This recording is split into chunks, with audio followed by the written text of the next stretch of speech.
Pourquoi la voit-on partout? Ou pour reformuler, pourquoi est-ce que la Joconde est le tableau le plus célèbre du monde? Voici 2 raisons. La première, nous en parlerons à la fin de cette vidéo. La deuxième, c'est l'histoire de ce tableau. Parce qu'au départ, la Joconde est une commande du mari de Mona Lisa. Mais Léonard de Vinci, pris par un autre travail, ne lui a jamais livré. Il l'a repris après plusieurs années pour lui et a donc pu y mettre la somme de ses recherches scientifiques et artistiques. Léonard de Vinci a ensuite emmené le tableau avec lui en France au Clos Lucé et François Ier qui lui a acheté en a fait la pièce maîtresse de la collection royale. De même qu'au Louvre, à partir du XVIIIe siècle, il a toujours été l'un des plus beaux tableaux.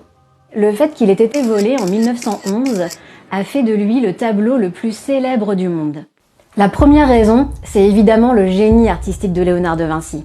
Le buste de la Joconde est de 3/4, mais elle nous regarde de face qui induit un léger mouvement.